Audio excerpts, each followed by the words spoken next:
Zerodha India की leading company, और India की लीडिंग कंपनी ने भी अपने एक पर्टिकुलर ट्रेडर को रिफंड किया, साथ में बीएसई को रिपोर्ट भी दी।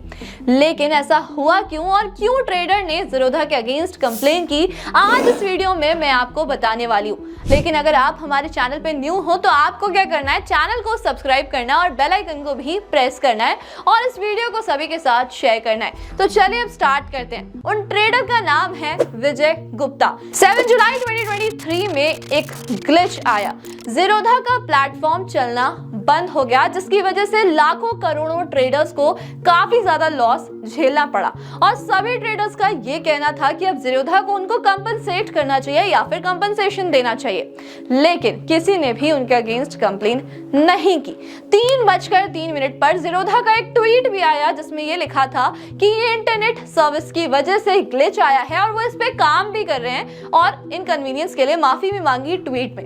लेकिन क्या उस ट्वीट से सभी ट्रेडर्स का लॉस कवर हो सकता था? नहीं। अब उनमें से एक ट्रेडर थे विजय गुप्ता, जिन्होंने सेंसेक्स 65,300 पर पुट ऑप्शन लिया। पहले आपको ये एक्सप्लेन कर देती हूँ कि पुट ऑप्शन क्या होता है और कॉल क्या होता है। जब भी आप ये प्रेडिक्ट करते हो कि मार्केट ऊपर जाने वाली है, जिस प्राइस पर अभी है उस प्राइस से ऊपर जाने वाली है, तो आप कॉल लेते हो, और अगर आपको ये लगता है कि मार्केट नीचे जाने वाली है तो आप पुट लेते हो। तो उन्होंने क्या प्रेडिक्ट किया कि अब मार्केट नीचे जाने वाली है और उन्होंने 65,300 पर पुट ऑप्शन ले लिया 500 क्वांटिटी पर और 20 रुपीस की एंट्री प्राइस से। अब उन्होंने ये प्रेडिक्ट किया कि मार्केट नीचे जाएगी, उसी प्रेडिक्शन के अकॉर्डिंग मार्केट नीचे भी जाना शुरू हो गई और एंड तक आते आते 3 रुपीस तक मार्केट पहुंच गई, जहां पर वो प्लेटफॉर्म से ही एग्जिट लेना चाहते थे, यानी स्टॉक मार्केट से एग्जिट लेना चाहते थे। लेकिन जब उन्होंने सेल किया तो मार्केट प्राइस रह गया 19.55, जहां उनको 8,500 का प्रॉफिट हो रहा था,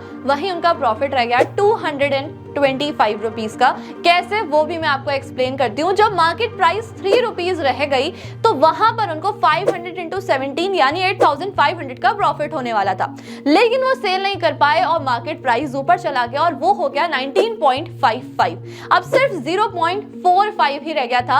अब मैं अगर 500 को 0.45 से मल्टीप्लाई करती हूँ तो 225 आता है, यानी कि उनका काफी ज्यादा लॉस हो गया। 8,275 समथिंग का लॉस हो गया, 225 का ही प्रॉफिट आ पाया। अब इस बात से इरिटेट होकर उन्होंने ज़ीरोधा को मेल भी लिखा और साथ में सेबी में भी कंप्लेन फाइल कर दी। सेबी में कंप्लेन फाइल करने के बाद कंप्लेन गई बीएसई के पास और उन्होंने अपने कमेटी को ट्रांसफर कर दी कंप्लेन, यानी कि जीआरसी को कंप्लेन ट्रांसफर कर दी गई। अब यहाँ पर कंप्लेन को ध्यान में रखते हुए एक मीटिंग बिठाई गई, जो कि एक वीडियो कॉन्फ्रेंस मीटिंग थी, जिसमें बीएसई, सेबी, जीआरसी, साथ में ज़ीरोधा और ट्रेडर्स सब मौजूद थे। अब यहाँ पर ज़ीरोधा का कहना ये था कि जब भी कोई भी ट्रेडर डीमैट अकाउंट ओपन करता है तो उनसे डॉक्यूमेंट साइन कराया जाता है, जिसमें एक कंप्लीटली लिखा होता है कि ब्रोकर का कोई भी रोल नहीं होता है कि अगर इंटरनेट की वजह से कोई भी ग्लिच आता है तो। अब यहाँ पर बीएसई का कहना ये था कि इंटरनेट का ग्लिच आया वो 45 मिनट से ऊपर का था। अब यहाँ पर जो लिमिटेड टाइम ऑफर किया जाता है बीएसई की तरफ से वो होता है 45 मिनट्स, लेकिन ज़ीरोधा की तरफ से जो इंटरनेट ग्लिच था वो उससे भी ज्यादा था। और यहाँ पर एक और चीज आई कि बीएसई की तरफ से 70% कंजम्पशन का भी नोटिस गया था और ये भी बोला गया था कि आपके पास एक सेकंड ऑप्शन होना चाहिए। जब ज़ीरोधा से ये सवाल किया गया, वहां के ऑफिसर से सवाल किया गया, तो उनके तरफ से ऐसा कोई आंसर नहीं आया, जिसकी वजह से कमेटी ने ये बोला कि ज़ीरोधा को रिफंड देना पड़ेगा ट्रेडर को। साथ में अगर गाइडलाइन में ये लिखा है कि 45 मिनट्स तक ही ग्लिच आ सकता है, उससे ज्यादा आता है तो इसकी वजह से उनको रिपोर्ट भी देना पड़ेगा। अगस्त 2023 में ज़ीरोधा की तरफ से विजय गुप्ता को रिफंड दे दिया गया। अब ज़ीरोधा ने 8,500 में से 225 रुपीस माइनस करके यानी 8,225 का रिफंड दिया गया। जब उनसे पूछा गया कि उन्होंने ये केस कैसे फाइल किया और कैसे कंप्लेन की, तो उन्होंने नाम लिया 2010 के केस का, जो कि विवेक शर्मा का था। विवेक शर्मा ने भी कुछ इसी से रिलेटेड कंप्लेन फाइल किया था दिल्ली हाई कोर्ट में और उनके फेवर में ही जवाब आया था। मैं आपको एक बार बता देती हूँ कि केस क्या था। जब वो एक ब्रोकरेज प्लेटफॉर्म पर ट्रेडिंग करते थे तो उन्होंने भी काफी बार इंटरनेट की वजह से लॉस फेस किए थे। एक पॉइंट पर आकर उन्होंने कंप्लेन करना स्टार्ट किया 2006 से कम 18 कंप्लेंट्स उन्होंने उस ब्रोकरेज प्लेटफॉर्म के खिलाफ की और उसके बाद उनको फैसला सुनाया गया था। साथ में उनका ये भी क्लेम था कि वहां पर प्लेटफॉर्म पर ये वाले मैसेजेस शो करते थे, जैसे कि in process, market is closed, order rejected as no response from bank. और ये तब भी होता था जब उनके बैंक में बैलेंस है या फिर इंटरनेट ढंग से चल रहा है। तो उन्होंने ब्रोकरेज यानी कि ब्रोकर प्लेटफॉर्म के खिलाफ कंप्लेन किया था और उनको सक्सेस भी मिला था। इसी को देखते हुए विजय गुप्ता ने भी ज़ीरोधा के अगेंस्ट कंप्लेन किया और उनको भी रिफंड दिया गया। अगर आप भी एक इन्वेस्टर हो और इन्वेस्टिंग करते हो तो आपके लिए भी कुछ राइट्स हैं बीएसई की तरफ से, वो मैं आपको बताती हूँ। सबसे पहला राइट ये होता है कि आपके पास सारे बेनिफिट्स आने चाहिए, सारी मटेरियल इंफॉर्मेशन आपके पास होनी चाहिए कंपनी की तरफ से। दूसरा, आपको सारी प्रॉम्प्ट सर्विसेज मिलनी चाहिए कंपनी से, जैसे कि ट्रांसफर्स, डीमटेरियलाइजेशन, सब डिविजन्स एटसेट्रा। और अगर आप एक इक्विटी होल्डर हो तो आपके पास ये भी राइट है कि आप कैपिटल को लेकर कंपनी को हर इशू बता सकते हो।